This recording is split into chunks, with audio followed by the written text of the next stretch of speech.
ಈ ಪಲ್ಯವನ್ನು ಮನೆಯಲ್ಲಿ ಯಾವುದೇ ಒಂದು ಸಣ್ಣ ಪುಟ್ಟ ಫಂಕ್ಷನ್ ಇರುವಾಗ ಉಡುಪಿ ಸೈಡ್, ಮ್ಯಾಂಗ್ಳೂರ್ ಸೈಡ್ ಈ ಥರನೇ ಮಾಡೋದು. ಒಂದು ಸಲ ನೀವು ಟ್ರೈ ಮಾಡಿ ನೋಡಿ, ತುಂಬ ಚೆನ್ನಾಗಿರ್ತದೆ. ಇದನ್ನು ಹೇಗೆ ಮಾಡಿದೆ ಅಂತ ನೋಡುವ ಬನ್ನಿ. ಇಲ್ಲಿ ನಾನು ಅರ್ಧ kg ಆಗುವಷ್ಟು ತೊಂಡೆಕಾಯಿ ತಗೊಂಡಿದ್ದೀನಿ, ನೋಡ್ತಾ ಇರ್ಬೋದು. ಇದನ್ನು ನೀಟಾಗಿ 2-3 ಸಲ ನೀರಲ್ಲಿ ತೊಳೆದಿಟ್ಟುಕೊಂಡಿದ್ದೀನಿ. ತೊಂಡೆಕಾಯಿಯನ್ನು ನಾನು ಹೀಗೆ ರೌಂಡ್ ಆಗಿ ಕಟ್ ಮಾಡ್ತಿದ್ದೀನಿ. ನೀವು ಉದ್ದುದ್ದಾಗಿ ಕೂಡ ಕಟ್ ಮಾಡ್ಬೋದು. ಉದ್ದುದ್ದಾಗಿ ಕಟ್ ಮಾಡಿಕೊಂಡ್ರೆ ಅಷ್ಟು ಬೇಗ ಬೇಯಲ್ಲ, ಅದಕ್ಕೆ ಈ ಶೇಪಲ್ಲಿ ಕಟ್ ಮಾಡಿದ್ದೀನಿ. ಈಗ ಎಲ್ಲ ತೊಂಡೆಕಾಯಿಯನ್ನು ಹೀಗೆ ನೀಟಾಗಿ ಕಟ್ ಮಾಡಿ ಇಟ್ಕೊಂಡಿದ್ದೀನಿ ರೌಂಡ್ ಶೇಪಲ್ಲಿ, ನೋಡ್ತಾ ಇರ್ಬೋದು. ಇಲ್ಲಿ 1 ಕಪ್ ಆಗುವಷ್ಟು ಗೋಡಂಬಿ ತಗೊಂಡಿದ್ದೀನಿ. ಇದನ್ನು ಒಂದು 10-15 ನಿಮಿಷ ಆಗುವಷ್ಟು ಚೆನ್ನಾಗಿ ನೆನೆಸಿಡಬೇಕು. ಇಲ್ಲಿ ಒಂದು ದೊಡ್ಡ ನೀರುಳ್ಳಿ, ಇಲ್ಲಿ ನಾನು 8 ಹಸಿರು ಮೆಣಸು ತಗೊಂಡಿದ್ದೀನಿ. ನಿಮಗೆ ಖಾರ ಜಾಸ್ತಿ ಬೇಕಾದರೆ ನೋಡಿಕೊಂಡು ಹಾಕ್ಕೊಳ್ಳಿ. ಮತ್ತು ಸ್ವಲ್ಪ ಜಜ್ಜಿದ ಬೆಳ್ಳುಳ್ಳಿ ಹಾಕ್ಕೊಂಡಿದ್ದೀನಿ. ಸ್ವಲ್ಪ ಕೊತ್ತಂಬರಿ ಸೊಪ್ಪು ತಗೊಂಡಿದ್ದೀನಿ. ಇಲ್ಲಿ ತೆಂಗಿನಕಾಯಿಯ ಅರ್ಧ ಭಾಗವನ್ನು ತುರಿದು ಇಟ್ಕೊಂಡಿದ್ದೀನಿ.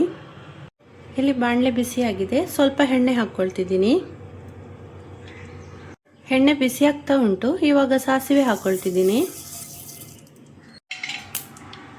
ಸಾಸಿವೆ ಎಲ್ಲ ಸಿಡಿದ ಮೇಲೆ 1 ಟೀ ಸ್ಪೂನ್ ಆಗುವಷ್ಟು ಉದ್ದಿನ ಬೇಳೆ ಹಾಕ್ಕೊಳ್ತಿದ್ದೀನಿ.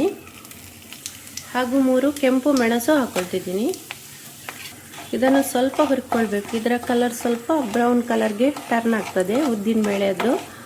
ಉದ್ದಿನ ಬೇಳೆ ಕಲರ್ ಎಲ್ಲ ಬ್ರೌನ್ ಕಲರ್ಗೆ ಬರ್ತಿರುವಾಗಲೇ ಜಜ್ಜಿದ ಬೆಳ್ಳುಳ್ಳಿ ಹಾಕ್ಕೊಳ್ಬೇಕು. ಇದನ್ನು ಹಾಗೆ ಸ್ವಲ್ಪ ಹುರ್ಕೊಳ್ಳುವ. ಈಗ ಕಟ್ ಮಾಡಿ ಇಟ್ಕೊಂಡಿದ್ದ ಈರುಳ್ಳಿ ಹಾಕ್ಕೊಳ್ತಿದ್ದೀನಿ. ಈರುಳ್ಳಿ ಹಾಕಿದ ಮೇಲೆ ಅದರ ಹಸಿ ವಾಸನೆ ಎಲ್ಲ ಹೋಗಬೇಕು. ಹಾಗೆ 1 ನಿಮಿಷ ಫ್ರೈ ಮಾಡ್ತಾ ಇರಬೇಕು. ಈರುಳ್ಳಿಯ ಹಸಿ ವಾಸನೆ ಹೋದ್ಮೇಲೆ ಕಟ್ ಮಾಡಿ ಇಟ್ಕೊಂಡಿದ್ದ ಹಸಿರು ಮೆಣಸು ಹಾಕ್ಕೊಳ್ತಿದ್ದೀನಿ. ಇಲ್ಲಿ ನೀವು ಖಾರ ಜಾಸ್ತಿ ಬೇಕೆನಿಸಿದರೆ ನಿಮಗೆ ಖಾರಕ್ಕೆ ಅನುಗುಣವಾಗಿ ಹಸಿಮೆಣಸು ಉಪಯೋಗಿಸ್ಕೊಳ್ಳಿ. ನಾನಿಲ್ಲಿ 5-6 ಹಸಿಮೆಣಸು ಹಾಕ್ಕೊಂಡಿದ್ದೀನಿ. ನಿಮಗೆ ಎಷ್ಟು ಬೇಕು ಅಷ್ಟು ಹಾಕ್ಕೊಳ್ಳಿ. ಇವಾಗ ಕಟ್ ಮಾಡಿ ಇಟ್ಕೊಂಡಿದ್ದ ತೊಂಡೆಕಾಯಿ ಹಾಕ್ಕೊಳ್ತಿದ್ದೀನಿ. ಇವಾಗಲೇ ಸ್ವಲ್ಪ ಅರಶಿನ ಕೂಡ ಹಾಕ್ಕೊಳ್ಬೇಕು. ಅರಶಿನ ಹಾಕ್ಕೊಂಡ್ಮೇಲೆ ಒಂದು ಸಲ ಒಗ್ಗರಣೆಯೊಂದಿಗೆ ತೊಂಡೆಕಾಯಿಯನ್ನು ಚೆನ್ನಾಗಿ ಮಿಕ್ಸ್ ಮಾಡಬೇಕು. ತೊಂಡೆಕಾಯಿ ಒಗ್ಗರಣೆಗೆ ಹಾಕ್ಕೊಳ್ಳುವಾಗ ನೀರೆಲ್ಲ ಹಿಂಡಿ ಹಾಕ್ಕೊಳ್ಬೇಕು. ಇದು ಎಣ್ಣೆಯೊಂದಿಗೆ ಒಂದು 5 ನಿಮಿಷ ಆಗುವಷ್ಟು ಫ್ರೈ ಆಗಬೇಕು. ಎಣ್ಣೆಯೊಂದಿಗೆ 5 ನಿಮಿಷ ಫ್ರೈ ಆದರೆ ಮತ್ತೆ ನೀರು ಹಾಕ್ಕೊಂಡು ಬೇಯಿಸುವಾಗ ಬೇಗನೆ ಬೇಯ್ತದೆ. ತೊಂಡೆಕಾಯಿ ಎಲ್ಲ ಚೆನ್ನಾಗಿ ಫ್ರೈ ಆಗಿದೆ. ಇವಾಗ ನೆನೆಸಿಟ್ಕೊಂಡಿದ್ದ ಗೋಡಂಬಿ ಹಾಕ್ಕೊಳ್ತಿದ್ದೀನಿ. ಗೋಡಂಬಿ ಹಾಕ್ಕೊಂಡ ಮೇಲೆ ಕೂಡ 2 ನಿಮಿಷ ವಾಪಸ್ ಫ್ರೈ ಮಾಡ್ಕೊಳ್ಬೇಕು ಒಗ್ಗರಣೆಯೊಂದಿಗೆ. ಗೋಡಂಬಿ ಮತ್ತು ತೊಂಡೆಕಾಯಿ ಚೆನ್ನಾಗಿ ಫ್ರೈ ಆಗಿದೆ, ನೋಡ್ತಾ ಇರ್ಬೋದು. 1.5 ಲೋಟ ಆಗುವಷ್ಟು ನೀರು ಹಾಕ್ಕೊಳ್ತಿದ್ದೀನಿ. ಇವಾಗ 15 ನಿಮಿಷ ಆಗುವಷ್ಟು ಲಿಡ್ ಕ್ಲೋಸ್ ಮಾಡಿ ಬೇಯಿಸ್ಕೊಳ್ಬೇಕು. ಈಗ 15 ನಿಮಿಷ ಆಗಿದೆ. ತೊಂಡೆಕಾಯಿ ಬೆಂದಿದೆ, ನೋಡ್ತಾ ಇರ್ಬೋದು. ಇದರಲ್ಲಿ ಇರುವ ನೀರೆಲ್ಲ ಡ್ರೈ ಆಗಬೇಕು. ಈಗ 1 ಟೀ ಸ್ಪೂನ್ ಆಗುವಷ್ಟು ಉಪ್ಪು ಹಾಕ್ಕೊಳ್ತಿದ್ದೀನಿ. ಉಪ್ಪು ಹಾಕ್ಕೊಂಡ್ಮೇಲೆ ಒಂದು ಸಲ ಚೆನ್ನಾಗಿ ಮಿಕ್ಸ್ ಮಾಡ್ಕೊಳ್ಬೇಕು.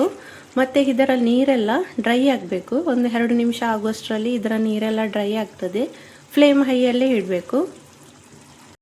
ಈಗ ತುರಿದಿಟ್ಟುಕೊಂಡಿದ್ದ ತೆಂಗಿನಕಾಯಿ ತುರಿ ಹಾಕ್ಕೊಳ್ತಿದ್ದೀನಿ. ತೆಂಗಿನಕಾಯಿ ತುರಿ ಹಾಕ್ಕೊಂಡ್ಮೇಲೆ ಒಂದು ಸಲ ಚೆನ್ನಾಗಿ ಮಿಕ್ಸ್ ಮಾಡ್ಕೊಳ್ಬೇಕು 2 ನಿಮಿಷ ಆಗೋ ತನಕ. ಈಗ ಕೊನೆಯಲ್ಲಿ ಕೊತ್ತಂಬರಿ ಸೊಪ್ಪು ಹಾಕ್ಕೊಳ್ತಿದ್ದೀನಿ. ಕೊತ್ತಂಬರಿ ಸೊಪ್ಪು ಹಾಕಿದ ಮೇಲೆ ಕೂಡ ಚೆನ್ನಾಗಿ ಮಿಕ್ಸ್ ಮಾಡ್ಕೊಳ್ಳಿ. ಪಲ್ಯವನ್ನು ಮನೆಯಲ್ಲಿ ಯಾವುದೇ ಒಂದು ಸಣ್ಣ ಪುಟ್ಟ ಫಂಕ್ಷನ್ ಇರುವಾಗ ಉಡುಪಿ ಸೈಡ್, ಮ್ಯಾಂಗ್ಳೂರ್ ಸೈಡ್ ಈ ಥರನೇ ಮಾಡೋದು. ಒಂದು ಸಲ ನೀವು ಟ್ರೈ ಮಾಡಿ ನೋಡಿ, ತುಂಬ ಚೆನ್ನಾಗಿರ್ತದೆ. ಈ ನನ್ನ ರೆಸಿಪಿ ನಿಮಗೆ ಇಷ್ಟವಾದಲ್ಲಿ ಲೈಕ್, ಶೇರ್, ಕಮೆಂಟ್ ಮಾಡೋದನ್ನು ಖಂಡಿತ ಮರೆಯಬೇಡಿ. ಹಾಗೆ ನನ್ನ ಚಾನಲ್ಗೆ ಸಬ್ಸ್ಕ್ರೈಬ್ ಕೂಡ ಆಗಿ. ಮುಂದಿನ ಹೊಸ ರೆಸಿಪಿಯೊಂದಿಗೆ ಭೇಟಿಯಾಗೋಣ. ಅಲ್ಲಿ ತನಕ ಬಾಯ್.